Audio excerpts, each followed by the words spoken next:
Queridos amigos, ¿cómo les va? Bueno, no es de noche, es de día. Estamos grabando este programa y se va a emitir en el mismo día.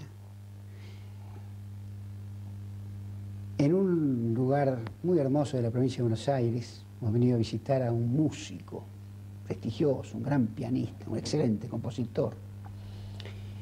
Un hombre con una historia muy importante y una gran versatilidad pianística, porque ha sido maestro director de grandes intérpretes y además ha acompañado a intérpretes de otros géneros. Y eso voy a hablar con él también. Hace unos años llegó a mis manos un long play, yo vivía en Perú, ustedes lo saben bien, de una intérprete llamada Fetiche, a quien yo escuché cantar en el año 1959 y que tenía un estilo tipo Olga Guillot. La escuchaba cantar en un lugar en Lima, a una cuadra del Hotel Bolívar. El acompañamiento era sobresaliente. El que la acompañaba era el señor que hoy visito, el maestro Osvaldo Requena. En su casa en Castelar, con un jardín precioso, con su mujer Marga, cabeza de una familia ejemplar, estudioso, activo. Y entonces lo voy a recibir en nuestro programa, y entonces voy a decir la siguiente frase de Contursi que se me ocurrió recién: me torturé sin ti no vale, y entonces te busqué por los caminos del recuerdo. Y entonces lo busqué por los caminos del recuerdo a Osvaldo Requena. Hola, ¿qué tal? Osvaldo, ¿cómo le va? Hola. ¿Cómo anda usted? Bien, bárbaro. Estando en casa y en compañía de amigos, siempre fenómeno. Siempre bien. Claro que sí, sí, sí. Es un gusto tenerte acá. Nos conocemos, tenemos un medio parentesco así como exactamente, ¿no es un medio parentesco y gente muy querida uniéndonos a nosotros. Claro, sí, sí. Sí, mi hija está casada con Julián. Exactamente. Que es muy conocido de tu familia. Exactamente, él es el hijo político de Mary Echeverry Boneo, astróloga y una mujer muy interesante y muy importante y muy amiga mía además. Claro, claro. Vamos a caminar por los caminos del recuerdo con vos, si te parece bien, para después, para que vos vayas desarrollando el programa dentro del marco de la absoluta libertad con que los invitados de este programa se manejan. Me parece muy bien. Y en los caminos del recuerdo yo te quiero remontar a tus orígenes, porque me parece importante para que después, en la composición del personaje, el televidente termine por diseñar y conformar una personalidad que es la tuya. Y entiendo que vos naciste en Floresta. No, nací entre medio de un...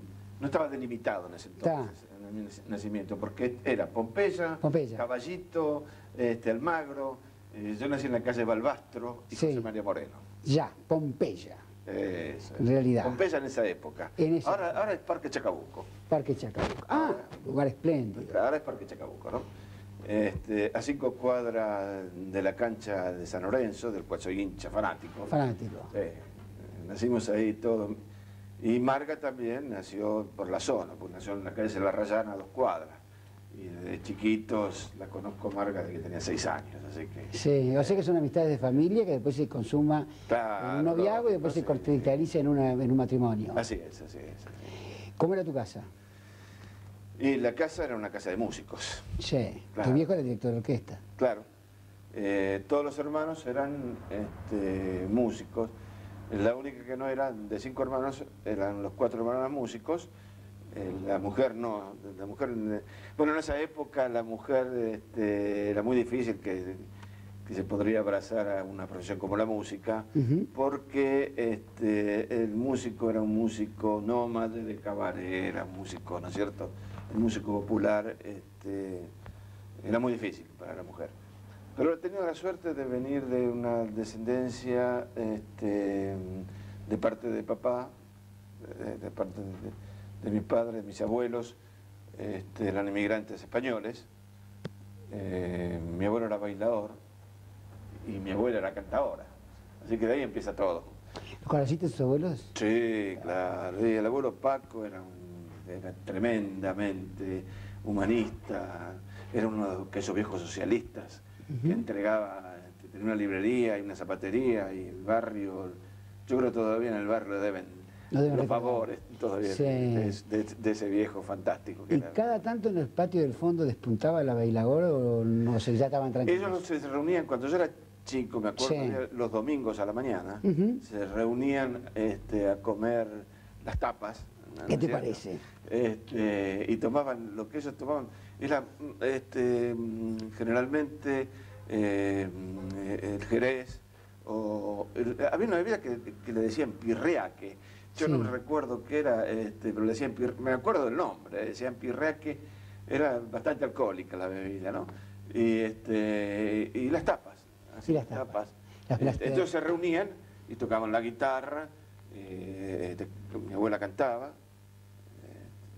se reunían todos. Aceituna, Sí, todas esas tapas jamón famosas, crudo, claro. tortillas y todo lo que Todas venga. esas cositas españolas, ¿no? Aquí hora 12 más o menos, el golpe. Sí, de las 12, las 11. tapas, antes de la comida. Antes de la comida. Y después se comía abundantemente. Y después se comía abundantemente. Generalmente pescado, ¿no es cierto? Pescado Pulpo, siempre. pescado, todas las comidas andaluzas. Andaluzas. ¿no? Las migas comían las fritadas todavía las hago yo. Así que un día te voy a invitar a comer una No, fritada. por favor. Yo soy un fanático de la comida española. Las fritadas son fantásticas. Y yo vengo de Hay la una Talana. fritada y hay otra que se llama ensalada cocida. ¿Cómo es? Bueno, tengo que explicarte. Sí. Mira, se hace con todos los ajíes. El de la mala palabra, si te gusta o si la aguantás, también. Pero ese generalmente no lo hacemos porque... Pero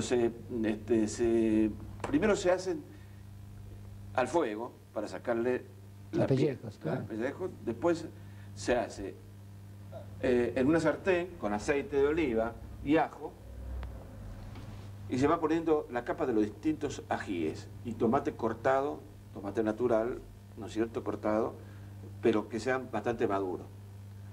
Entonces, de a poco los ajíes primero, ese tomate natural, y se hace toda esa ensalada, ¿no es cierto?, y al final de cuentas se le pone un poquitito de cebolla nomás, y se adereza todo eso. Cuando ya está hecho, que está bastante acuoso el asunto, entonces ahí se le echa el pimentón. Y después puedes tener jamoncito cortado, ¿no? Y le das Un toque. un toque. Bueno, queda sellado el compromiso. Ahí Un va. sábado. Sí, cómo no. Ya.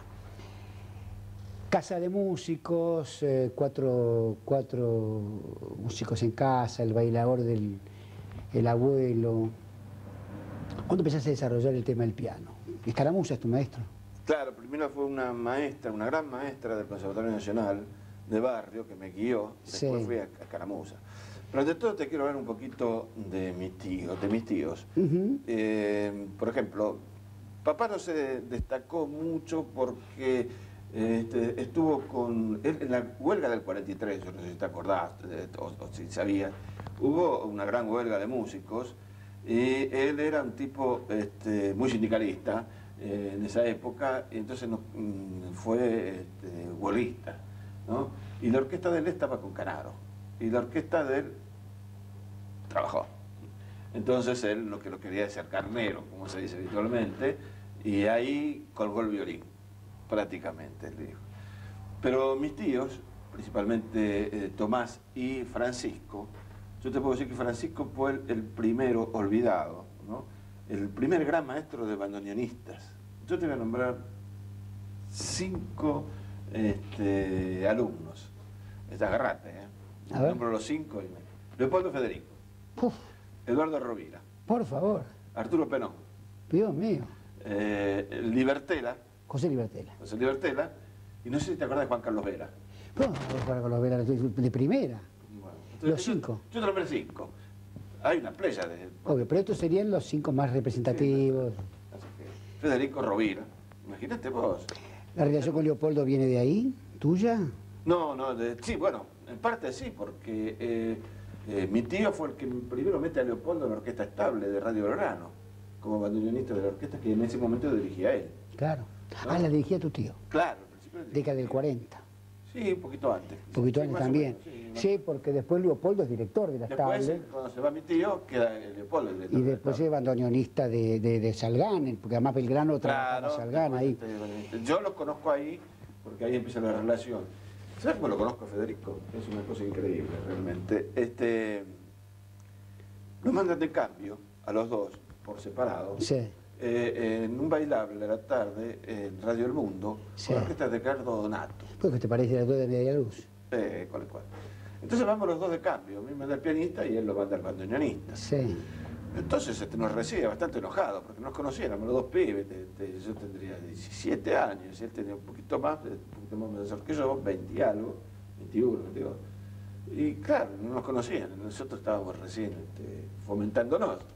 Y claro, todo enojado, vamos a ensayar, bueno, por unas partes, tocamos. Entonces ya no está tan enojado, cuando nos escucha ya no se pone tan enojado, ¿no? Porque nos escuchó y bueno, hicimos la audición. En el medio de la audición, me acuerdo como si fuera hoy, estaba dirigiendo el violín y qué sé yo, y hacía sus pizzicatos y sus cosas y qué sé yo. Dice, y los otros dos que no vengan más, dijo. ¿Por ustedes dos? ¿Lo habían hecho sapo o qué pasó ahí? No, los otros dos que no vengan más. Por los otros que eran los titulares. Claro, los ¡Qué otros grande! dos, no Perdón, no te había entendido. ¡Qué Claro. grande! Y se quedaron ahí con él. No, porque en esa época había mucha ética. Por supuesto. Entonces, mira, yo te puedo contar de cosas que me han pasado, de travesuras, inclusive, por ejemplo, nos llamábamos por teléfono con el Flaco Paz. ¿Con José? Juan José, sí. Hincha de San Lorenzo. Sí. Un día me robó un calzoncillo que me había regalado Marga, Sí. que lo he traído de Italia, era de azul y rojo. Sí. Y como nos cambian, no era muy parecido, trabajábamos en un lugar que se llamaba Tango Norte, entonces yo me tenía que ir y él venía y me hacía el cambio. Entonces yo le dejaba la ropa a él, al flaco, ¿no? Y un día le dejaba el traje. Le dejo el traje, me vio el calzoncillo, me lo sacó. No, qué grande. Hincha de San Lorenzo, muerte. Era como... Sigue el curso de los acontecimientos, maestra de barrio, empiezan los bailables que en ese entonces eran maravillosos, la huelga del 43, Tu Viejo, Canaro, es decir, es una casa embebida en tango. Claro. Antes de todo eso, te voy a explicar, yo entro en el ambiente a estudiar con Escaramuza, que salía muy caro, vivía en la calle de la Valle, y yo tenía 14 años, y era una casa pobre, como todas las casas de los músicos bohemios y nómades, ¿no es cierto? Entonces, para que yo pudiera pagar los estudios, yo voy a trabajar en la editorial Celet, que estaba en Callao 420, Callao esquina Corrientes. La editorial Celet estaba en La Padi. La Padi era un lugar donde trabajaban grandes músicos. Ahí había trabajado Mariano More. Bueno, trabajaban, era una academia de canto que la dirigía Luis Rubiste. Que autor de Tu Perrito Pequinés y Derecho de Inspiración. Claro. Entonces, atrás, o sea, digamos, la entrada era la PADI y detrás de la PADI estaba la editorial Celet, donde se editaban todas las obras, por ejemplo, todo el repertorio de Miguel Caló se editó ahí, y todas las obras del 40, casi todas, pero te puedo decir, Margo, El Milagro, qué sé yo, los tangos de Kaplum, los tangos de todo, de Maderna, de Piazzolla, los primeros, todo ahí, era todo ahí. Entonces, mi viejo habló con que estaba el Negro Flores, el pianista, primo de Celedonio. También... ¿Carlos Vicente Geroni Flores? No. No, el otro negro. Claro, el Negro Flores fue el que fue pianista al principio de la primera orquesta de Leopoldo Federico. Sí, perdóname. Hicieron el tango Cabulero. Cabulero, correcto, de ellos, claro, el primero. Eso es. Entonces fue a hablar y le dijo, mirá, yo quisiera, bueno, lo tomamos de cadete y acaba de tener tiempo de tocar el piano, porque en la editorial había piano. Así comienzo yo a entreverar la música clásica con el tango. Me empiezan Flores a enseñar las fórmulas y la forma. Como era una editorial, entonces yo me había hecho muy canchero para el acompañamiento de los cantores. ¿Vos se pasabas las obras? Claro, sí, como era el trabajo de Gershwin a principios de siglo en Timpanale. Ellos trabajaban, hay que recordar que las editoriales tenían pianos. Claro. Y venían los compositores y había un empleado de la editorial que pasaba. Pasaba la música para los cantantes y pasaba la música. Esto es así. El asunto es que uno se va haciendo músico porque empieza a transportar. No es una cosa lo mismo tocar en do, que tocar en re, que tocar en mi. Entonces, ¿qué pasaba? Uno se iba haciendo canchero para el acompañamiento. Correcto. Y pasar entre los diversos tonos, pero no solamente el tango, porque ahí se editaba todo, se editaban los boleros. Ahí se editó el Pecado, por ejemplo. Pecado de Franchini Pontieri Bar, claro. Una obra extraordinaria. Venía Palmer, el cantor de los Quillahuasi. Por favor. Era pibe también, ojalá vea el programa. Bueno, no sé, está en España en este momento. Pero Palmer venía cantando boleros y yo le pasaba las cosas. Inclusive algunas veces ya me tiraba a escribir o a ordenar las cosas. Palmer es autor de boleros. Sí, sí. Y buen autor de boleros. Claro, sí. Hay boleros de la década del 40 que tienen en el Marbete a Palmer. Claro, sí. Correcto. Sí. Después con los Quillahuasi desarrolló. Correcto. Después grabé yo con los Quillahuasi. Así que todo eso me sirvió a mí porque una cosa es estudiar música y otra cosa es palparla, no la música popular, hacerse canchero. ¿No es cierto? Claro, es lo mismo que estudiar Derecho y tal vez estudiar Derecho trabajar en un juzgado. Ya el expediente no tiene misterios. Claro, es otro mundo, ¿no? La teoría y todo lo demás es otro mundo, porque a vos te enseñan, pero después si no pones tu creación, obvio, ¿qué podés hacer? ¿No? Bueno, entonces ese fue, digamos, el primer trabajo con Chavo. Eso. Yo te dije al principio que entonces te busqué por los caminos del recuerdo. Sí. ¿Por qué de los caminos del recuerdo no me rescatás algún intérprete, compositor, esas cosas que pasabas en la editorial, y algún estilo que te haya quedado para vos muy marcado? Y vamos a ir marcando a los oyentes, perdón, a los televidentes, porque yo también hago en Radio Nacional, vamos a ir desarrollando, si te parece bien, aquellos compositores inolvidables y mechándolos con memorias de tu carrera, y me haces un tema y vamos charlándolo, cómo tocaba. Bueno, más que tema te quería decir, ya que hablas de la didáctica, yo tengo muy mala memoria, te voy a decir. Sí, está bien. Tremendamente. Porque y no es porque tenía una memoria fantástica, pero cuando empecé a escribir sí, y empecé a orquestar, por ejemplo, debo tener hecha de la comparsita 30 arreglos, sí, todo distinto. Sí. Y debo tener de inspiración otro tanto. Sí. Y del tango peruano chero no sé cuántos arreglos he hecho, así, he hecho arreglos de todas las marcas y de todo. Tengo 400 y pico de los play grabados, con todos los cantantes, y no grupo, porque yo estuve 14 años como director musical de Micrófono, donde estaba también como productor Marvis, en una época... inolvidable. Ustedes hacían las ediciones de la revista Sí. Claro. Bueno, sí. Son unas alhajas, yo las tengo, hay unas grabaciones increíbles, que se me rompió una que moría, una de Mario Bustos de Un Sábado Más, que no la puedo ubicar más. Ese es el reloj mío. Ese es el reloj para volver a saber. Claro.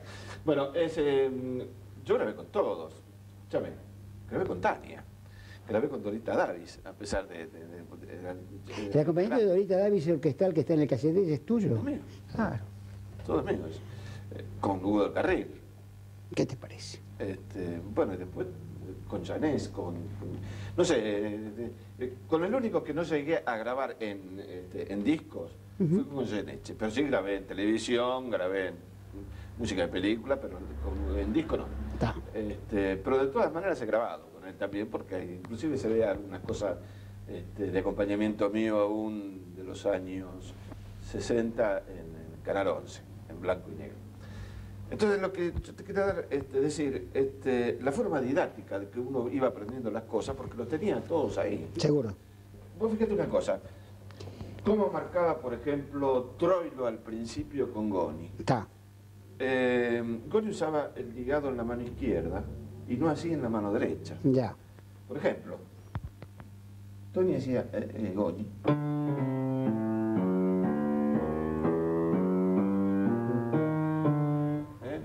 Esa ligadura hacía.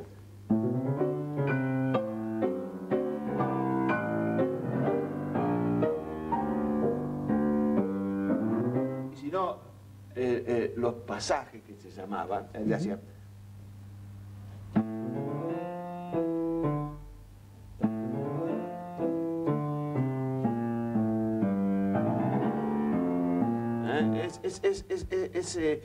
Ese movimiento que hoy no lo pueden adoptar los pianistas, porque hay un bache entre los chicos que están estudiando o que están haciendo tango. Ya. Está el bache de lo que ellos han aprendido musicalmente, clásicamente, y saltan a pie sola. Correcto. Entonces se pierden todo lo mejor que tenía el tango en los años 40, que era el swing de un instrumento que siempre fue la base de la orquesta. Obvio. O sea, el pianista conductor. Correcto. Porque vos tenés 4 bandoneones que son de afinación fija igual que el piano. Entonces tenés que tener mucho cuidado en no hacer cosas jazzísticas, porque el bandoneón no va a hacer lo que haces vos. Vos fíjate una cosa, en un conjunto de jazz, vos tenés el piano y una guitarra eléctrica y después tenés la batería, o sea, toda la percusión. Podés poner todo lo que quieras, pero el piano es el que da las sensaciones armónicas que pueden ser... ¿No es cierto? Pero hacé eso con 4 bandoneones y los bandoneones no te van a responder a hacer todo ese tipo de cosas porque es otra onda. Es verdad. Entonces, ¿qué pasa? A mí a veces me dice, toca bien el tango porque hace jazz. Es una incongruencia total, no puede ser. Y vos has hecho jazz. Y sí, bueno, un jazz blanco, digamos así, pero no he hecho jazz. O sea, Es decir, jazz blanco es de las bandas, tipo los arreglos de las grandes bandas. Claro, sí. Un Tommy Dorsey, una niña esa. Claro, inclusive hay alguna grabación. ¿Tú sabés que hay una grabación con la hija de Emilio Balcarce que cantaba jazz? Sí. Es fantástica, debe estar perdida por ahí por el tiempo. Siempre me la pide Emilio.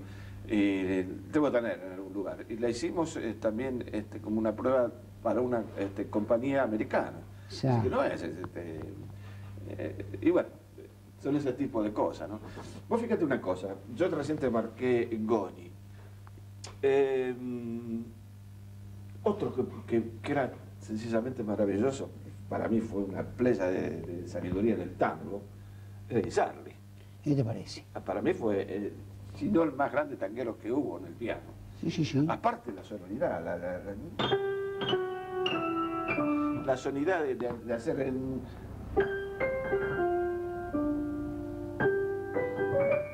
de buscarle con los pedales la sonoridad.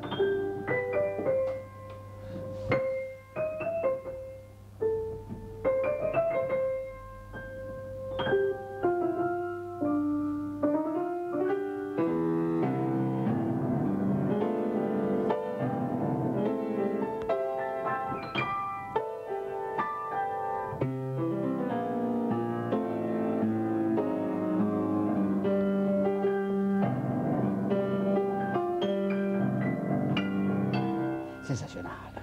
Esa era la sonoridad. Claro, lo que pasa es que estas cosas vos no las podés aprender si no las mamás, si no estás en contacto con todo esto.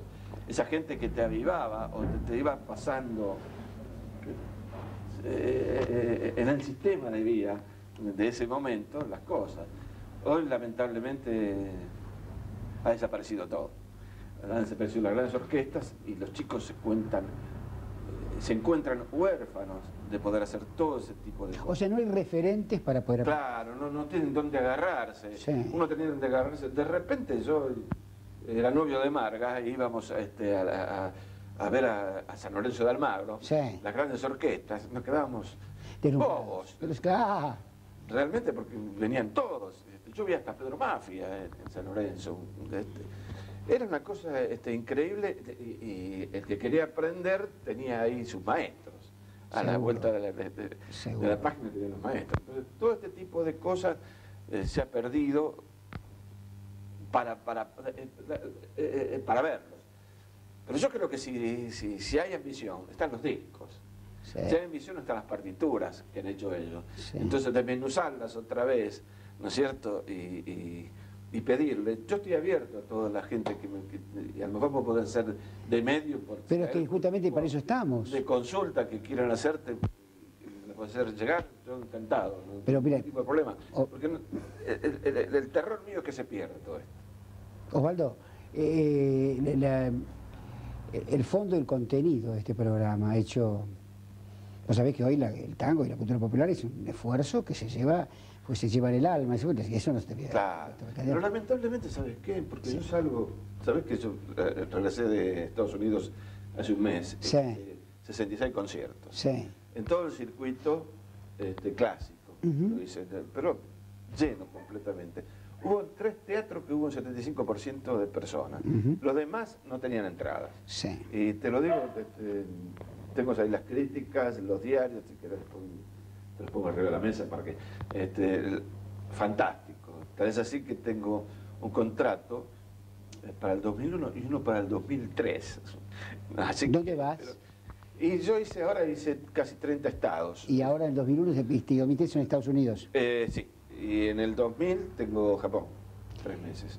2000, 3 meses en Japón. Claro. Pero te quiero decir, de que está ávida la gente.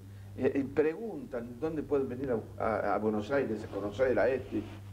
Y si hay no hay lugares donde llevarlos. Pero estamos en la verdad, esta es la justa. Entonces, ¿qué pasa en la Argentina? Y porque yo viajo mucho al exterior, y en el exterior yo percibo la misma sensación de gran avidez por el estudio del tango, una música popular que se estudia con la misma seriedad que el jazz y tiene el mismo nivel que el jazz. Mayor. Y mayor también. Claro, yo recién estaba comentando con unos de tus colaboradores Sí. el enorme prestigio que tiene el tango, porque analizando el tango en sí, y más la época de los años 20 a los años 40, en los 40 hubo grandes compositores, pero de otra fórmula. Pero entre los años 20 y los años 40, con el tango con trío, primera, segunda y trío, es una fórmula clásica de hacer las sonatinas. Sí. Primera, segunda y trío. Y todos los tangos, cualquiera, tiene su primera, segunda y su trío. Bien orientados y bien devengados totalmente, ¿no es cierto?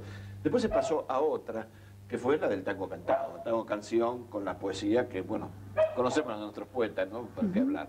Y no eran letristas. Una cosa es ser letristas y otra cosa es ser poetas. Ellos eran poetas. Es la diferencia que hay entre nuestra cultura y la cultura de otros países. Para otros países han copiado de poetas, o han tomado poetas, Serrat, por ejemplo, toma poetas que han escrito cosas y le han puesto música. Y lo musicalizan. Musicalizaron. No, acá no, acá es al revés. Acá fueron los poetas que escuchaban la música, poetas esquineros, poetas de Buenos Aires, y le ponían poesía a la música. Y con una medida impresionante. Pero reconozcamos que además durante muchos años esta artesanía poética fue desmerecida en la Argentina. Pero totalmente. Y el tango, inclusive en el medio, aún hoy todavía subsiste, de que músicos clásicos te miran todavía como toca tango, todavía el asunto. Pero yo no entiendo por qué los maestros que quieren hacer de sus alumnos, los maestros quieren hacer todos Paganini, que sean los alumnos, que los alumnos sean todos Mozart, o que todos... Es una incongruencia total. O sea, el que va a estudiar música, estudia. Y el maestro tiene que ya saber inclusive la anatomía de su movimiento para saber dónde ubicar. Si va a ser un primer violín, si va a ser un solista consumado, o si va a ser un superdotado, o si va a ser un quinto violín. Ya tiene que buscarle el lugar en la cancha. Tiene que buscarle. Claro. A ver qué es. Obvio, es así. ¿Dónde ubicarlo? Todos lo estudian para hacer Paganini. No. Se estudia música para poder recrear primero que nada su alma, ¿no es cierto? Su intelecto, de tenerla acá, desde el plexo solar. Y después partir. Porque vos fíjate una cosa, violinista como Guisado, ¿no? El primer violinista que tenía Di Sarli. Y es una locura tratar de imitar la fórmula del staccato, con su movimiento, porque hasta violinistas de la talla de Simón Bayur tenían una admiración profunda por Guisado como hacía el tango. Como la que hoy tiene, la que tuvo, porque ha fallecido poquito, Yehud Menuhin, con todas las manifestaciones artísticas de cada pueblo, ¿no es cierto? Sí, sí, sí. Porque él ha grabado con el indonesio que toca la cítara esa famosa, con Grappelli, jazz. Bueno, lo mismo pasa con estos cultores que han sido maestros ellos mismos, ¿no es cierto? Sí, sin saber que eran maestros. Claro. Fíjate vos, por ejemplo, haciendo un paralelo, siguiendo siempre en el tango y en la música popular y en el nivel que tiene esta música popular, yo me dediqué muchos años a comprar revistas de la época, Alma que canta y cantando en cantidades industriales. Claro. Hoy son documentos. Hoy son documentos. Hoy no están, y a través de ellos conocí las letras, y ubícate un poco, Osvaldo, para después seguir en la memoria de tus memorias, de tus vivencias, perdón. Fíjate vos que y la gente habla de 4 o 5 grandes letristas argentinos, 4 o 5 los traducen, pero hacerte un paneo de los letristas, un paneo de los letristas. No, Estabas hablando de Luisito Rubinstein, ¿no? Pero ubícate los hermanos. Oscar Rubens es el autor de Rebeldía, una cosa, es una obra. Elías Randall. Elías Randall. Claro, gracias. Claro, gracias a él que era voz moderna. Entonces, toda una familia. Sí, toda una familia. Bueno, sí. No hablemos de los Espósitos, porque Espósito ya está ubicado, consagrado los dos, pero otros artistas, otros autores que pueden aparecer. El otro día me llama por teléfono un señor, me pide que le recite la letra de Margarita Gautier de Julio Jorge Nelson. ¿De quién era? Es Julio Jorge Nelson. Hoy te evoco emocionado, mi divina Margarita, soy tu Armando, el que te llama, oh mi dulce inspiración. Bueno. Autor de La Casa Vacía. Claro. 2 obras que son importantes. De esas hay 60 tipos. Pero, y Carlos Bar, por ejemplo. Pero bueno, Carlos Bar es colosal. Pero Carlos Bar, digamos, ya está más ubicado, más arriba. Pero Carlos Bar lo que ha hecho es... decir que a veces se olvidan. Lo demerecen, se olvidan. ¿No es cierto?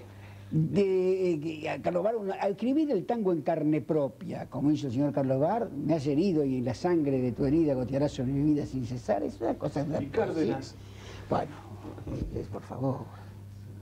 Está listo, sentenciaron las comadres y claro, el varón ya disjunto en el pero presagio, claro. ¿no? En el último momento de su pobre vida rea, dictó al mundo el testamento de estas amargas palabras dictadas de sus rencores. Cuando tallan los recuerdos.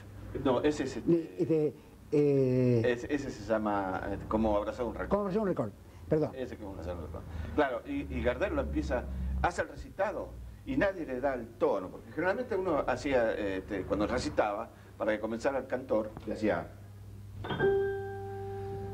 Esta noche, digamos, ¿no? Claro, con la nota. Angelito Díaz lo hizo maravilloso esta obra, sí. Claro, sí. Bueno, pero Gardel no, Gardel tenía el acompañamiento de guitarra después.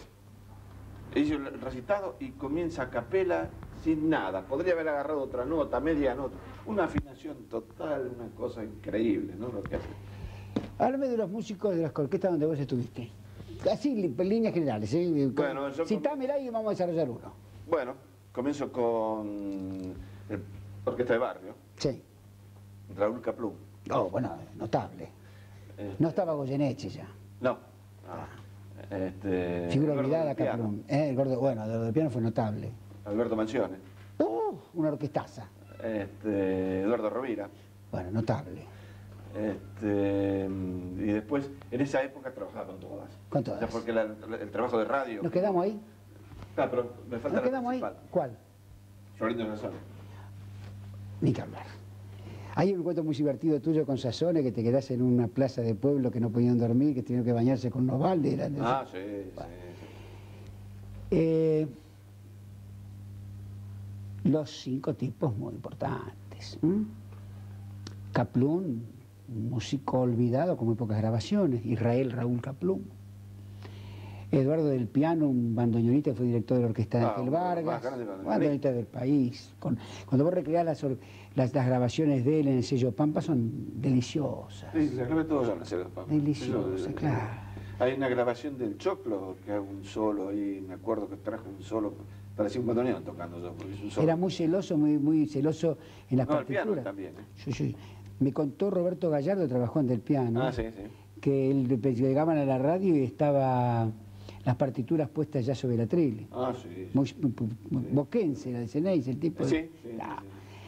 Alberto Manzione, una orquesta tan olvidada, mirá, lo tuvo Fiorentino, hizo 4 grabaciones Fiorentino ahí. Tinta Roja, El Motivo, creo que es Te aconsejo que me olvides. Y otra más, pero yo no estaba todavía en esa época. Yo llegué después, o sea... Y debutan en el Ocean Dancing. Después tenía Ledesma el cantor. Claro. Era muy bueno Ledesma. Después, yo estoy con Ledesma. Ya empiezo cuando estaba Ledesma. Jorge Miró también. con Miró, Ledesma y Alvarado. Y Alvarado. Héctor Alvarado. Buah.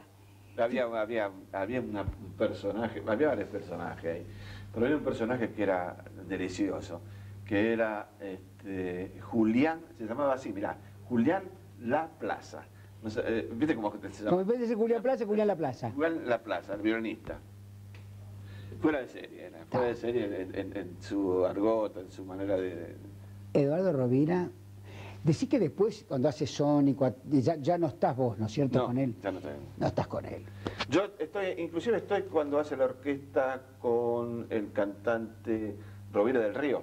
Claro, con Alfredito del Río. Bueno, todas las grabaciones esas son... Hombre de Patricios. Claro. Hombre de Patricios, buen cantor. Sí, claro. Que estuvo con Alfredo Gobi. Lógico. Y estuvo también con Falleció José muy joven, Basso. sí. Hizo una campaña Él era de Mataderos. ¿No? de Mataderos, sí, Claro. pero vivía por Patricios el tipo. Sí. Que era nacido en Matadero, pero vivía por Patricios.